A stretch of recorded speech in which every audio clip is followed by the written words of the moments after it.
on risque d'en faire le cœur de la mobilisation fekk du woon loolu parce que Ousmane Sonko en tout cas Pastef a été très clair là-dessus nee na leen képp ku fa ñëw nga yu leaderu jàmbur jàppal ni da ngay xeex tu es dans le camp du pouvoir qu'on peut avoir divergence que ce soit de timing d'agenda de même d'objectifs immédiats de procédure empruntée mais kooku ça n'a rien à voir avec li nga xam ne ñun moo ñu unir entre position bi mooy de toute façon ñi nekk M24 F24 ñoom ñëpp nee nañ troisième candidature du am te loolu c'est pas rien c'est pas rien am na ñoo xam ni bu ñu leen bàyyee xëy na dans l'autre camp mën nañ dem négocier ji en disant que président mën na teg sur la table la question de la troisième candidature xam nga tey vraiment c'était dafa am lu amoon solo et je ne souhaite pas que ces faits isolés très regrettables franchement leader boo xam ni dañ ne la F24 moo fi ne avec des objectifs radicaux radicaux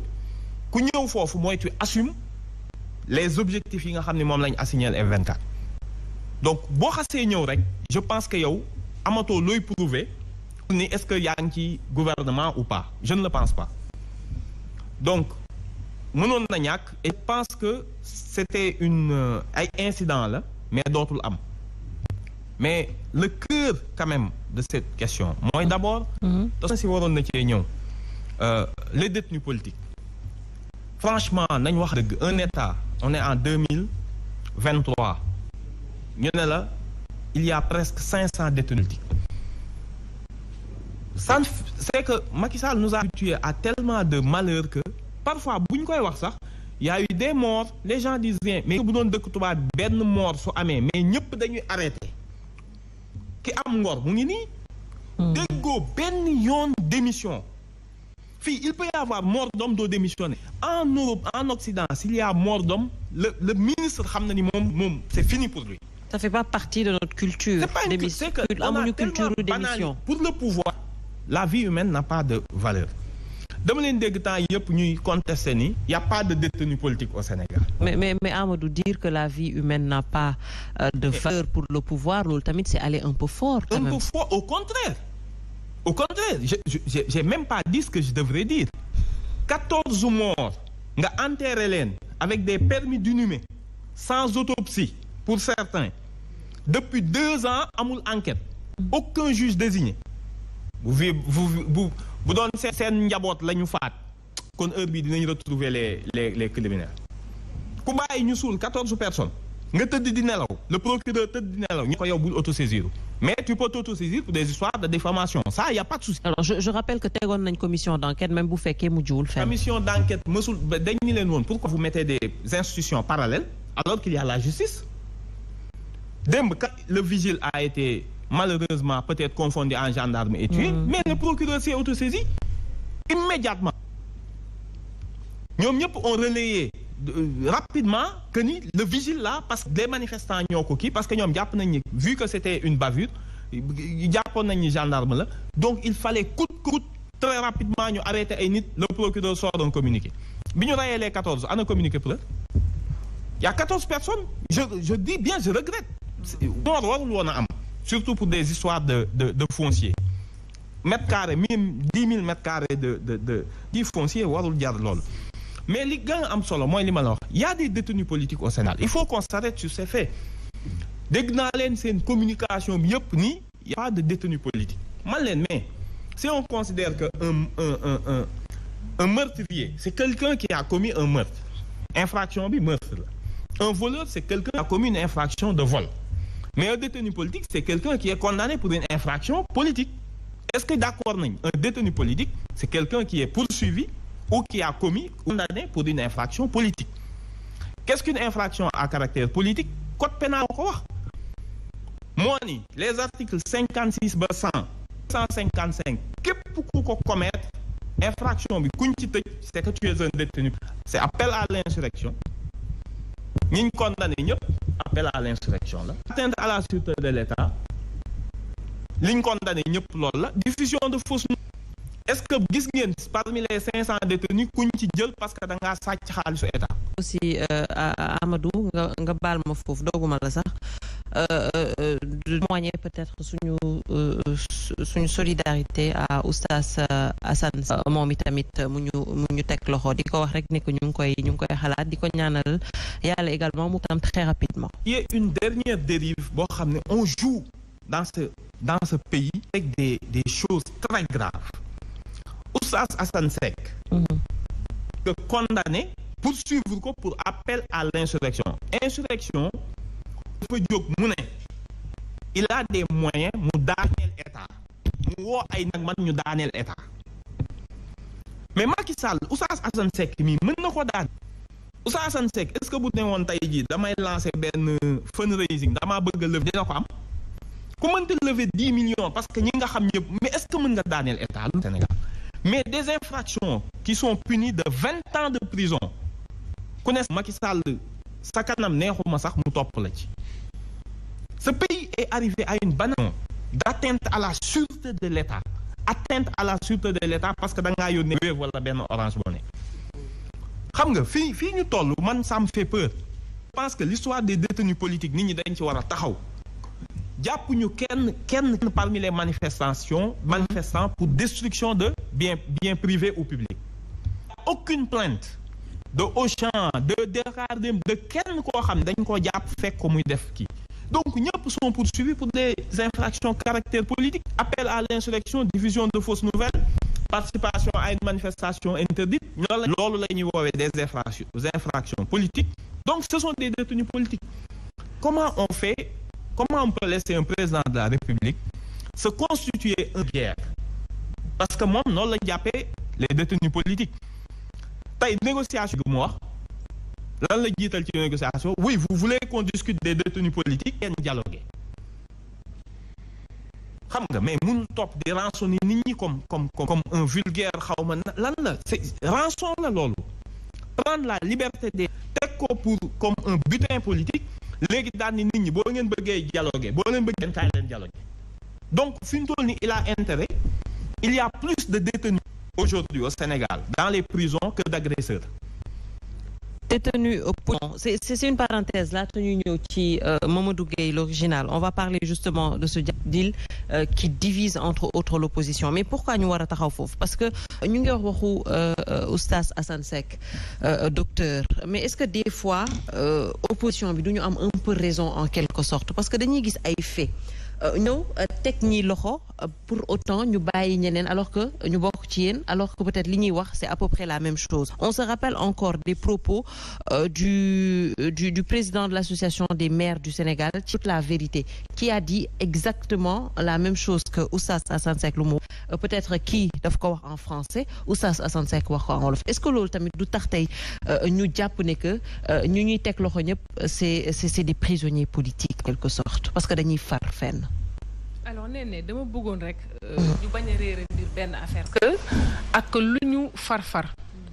de quelque bord que ce soit ku nekk am nga droit far ak lu ñu yenn saay maanaam di fëgg dënn nañu dal parce que xam nga politique yombul dans le sens où xam nga far fu mu amee rek passion day jóg. Donc pour man dañu war a dépassionner débat bi et que bu ñu nekkee ci antenne di et là c'est la journaliste qui parle sur des shows qui font plus de 3 heures de temps, il faut que ñu xam li ñuy wax. C'est extrêmement important. Oui. La première chose mooy président de la République son excellence monsieur Macky Sall moo njaboote ñëpp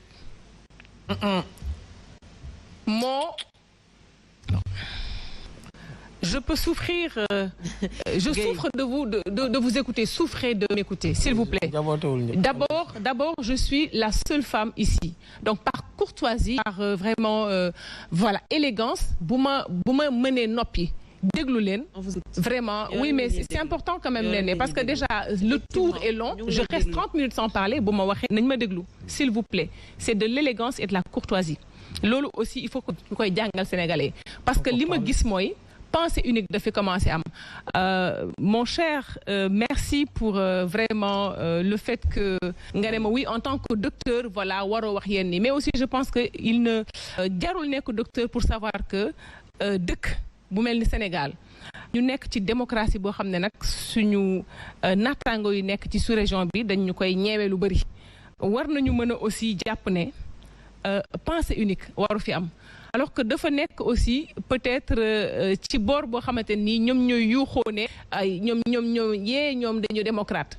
sànq gis nañ ko ñëpp déploré nañ ko même les acteurs qui sont au cœur nee nañu am na ñoo xamante ni bu ñu waxee dañ leen di yuuxoo kenn sax minimiser la nee na ñetti rek la ñu mais même bu dee benn la ñoo xamante ni dañuy woote ne ñoo ànd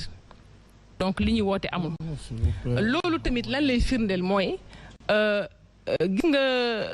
yuuxu bi dina jib foo xam ne kenn du ko xat parce que quand même nag gis nga autoglorification baaxul te donc pensée unique parce que sànq léegi tamit mooy lan bon FDS yi nañ dellu ci caserne yi président Macky Sall bu mu dem sax pour présenter candidature am mais lan la ñuy tiit dafa mel ni donc la peur est dans un camp donc bu ñuy li ñuy woote nañ ko wuyoo mooy lan mooy en toute sérénité qu'il laisse la démocratie se jouer et que inchallah lorsque les candidatures seront validées que ñu bàyyi le peuple choisir parce que le meilleur choix c'est dans les urnes te loolu jarul ragal alors pour en revenir justement à li nga ma laaj nen ne dafa am solo effectivement ñuy xamal sénégalais ne nous sommes dans un état de droit boo xamante ni tamit on peut minimiser parce que peut-être que dañu nekk ci camp boo xamante ne ni waaw bon dañu yaakaar ne ils sont lésés on peut minimiser tous les actes mais état justement vu sa responsabilité état du minimiser dara parce que état li ko soxal sànq quelqu'un parlait de violence et cetera de sécurité état li ko soxal même s'il a le monopole de la violence dans le sens où il exerce cette violence pour la sécurité publique état aussi dafa am sañ-sañ et surtout loolu moo tax tamit bu ñuy élire président de la République ñu xam kan la ñuy élire bu ñu élire tam koo xamante ni dafa naa néew moon ca bërëb boobu alors que mu nga fa woon donc bu ñuy élire nañu xam kan la ñuy élire nañu élire koo xamante ni kàddoom dafay raar sànq am na ku ne président dafa ragal pression ma ne ko déedéet ragalul pression bu ñu fàttali ko les événements malheureux de mars 2021 nan la demee woon c'est vrai amoon na débordement mais je pense que depuis mars 2021 je pense que benn débordement amatul effectivement loolu c'est parce que on a un état professionnel te loolu fu ñu waxee ak luñ ci mën a nekk safaano président ak ku mën a contre président Macky Sall nañ ko reconnaître que il maîtrise l'état c'est un homme d'état de A à Z te tey jii nag Sénégal dañoo toll foo xamante ni aujourd'hui plus que jamais dañu war a bañ a réere mbir ne on a une nation unie malgré nag tous les débats et tous les propos yi nga xamante ni mais c'est injustifié et puis surtout des propos yoo xamante ni c'est indigne que cela sorte de la bouche de certains acteurs politiques yoo xamante ni effectivement am nañu tey benn dayo boo xam ne war na leen mën a permettre aussi ñu savoir raison garder beneen bi damay ñëw ci mobilisation bi parce que sànq dañ ci wax man tam am naa ci kàddu parce que xam nga dañu ne mobilisation mais ñëpp a mën mobilisation c'est très simple bu ñu ne mobilisation tamit nañu respecter sénégalais bu ñu ne le peuple nañu ne les gens qui étaient là-bas parce que tamit le peuple xam nga fan lañ koy déggee ci urne yi bu waxee te le peuple a je veux dire est silencieux c'est dans le secret des urnes ci la ñuy xamee effectivement peuple lan la décidé mais fi mu toll nii ay spéculation rek la ñuy def beneen bi mooy il faut aussi ñu wax ko que vous minimisez monde bi nekkoon. non minimiser wu ma ko de attention je ne minimise pas le monde qui est là-bas je dis que les gens ont mobilisé et on dit le peuple ça il faut faire la part des choses aussi parce que les mots ont leur sens il faut aussi qu'on puisse bien s'entendre sur les termes les gens ils sont là parce qu'effectivement mais ils ont le droit d'être là mais aussi le peuple je pense aussi il y a une notion en droit qui définit le peuple ce que c'est que le peuple et tout ce que cela regroupe comme valeur donc ma bëggoon aussi wax rek ne li nga xamante ni aussi moom moo am solo mooy dama dégg fii aussi un débat boo xam ne je pense que am na ku ko wax sànq ne radicalisation faut que dégg rek mooy maanaam vous êtes à court d'arguments et je pense que tey s'il y a un pays où les acteurs politiques ne sont pas à court d'arguments c'est bien le Sénégal xam nga lu tax parce que aujourd'hui on a un président de la République qui à moins de 1 an des élections appelle tous les acteurs politiques de quelque bord qu'ils se situent au dialogue. Et c'est pas la première fois qu'il appelle au dialogue. Si on fouille un peu lors des années précédentes, on a vu par exemple que pour une innovation majeure, mais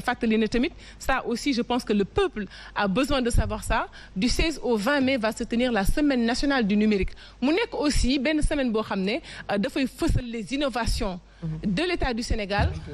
au niveau du numérique. Innovation yooyu université Cheikh Hamidou Kane bokk ci. Mais c'est au lendemain justement d'un grand programme boo xamante ni dafa lëkkale woon vraiment toutes les sommités intellectuelles ci la université numérique Cheikh Hamidou Kane juddu may fàttali ne c'est l'ex-université virtuelle du Sénégal. Mu nekk loo xamante ni tamit non je parle dans le cadre du dialogue. muy nekk loo xamante ni tam lépp loo xamante ni maanaam nas nañ ko nocc nañ ko ci dialogue lañ ko jëlee président tamit en toute responsabilité mu ne dañu nekk maanaam dañu dëgmal ay joutes yu am solo yoo xamante ni il s'agit de l'avenir du Sénégal dañuy tànn président de la République ñun suñu camp ak Sénégalais yi nga xamante ni tey gis nañu liggéeyu président Macky Sall ñu ne ñun dañu bëgg investir kii di président Macky Sall mais am nañ sañ-sañ bi te loolu tamit je pense que ci dialogue la ñu mën a waxtaan ci dialogue aussi la ñu mën a tegee li nga xam ne mooy terme de référence aussi bon du ma dem ndax bu ma demee dañ may piéger dafa mel ni donc dafa am looy ragal. Alors peut-être foofu Nafi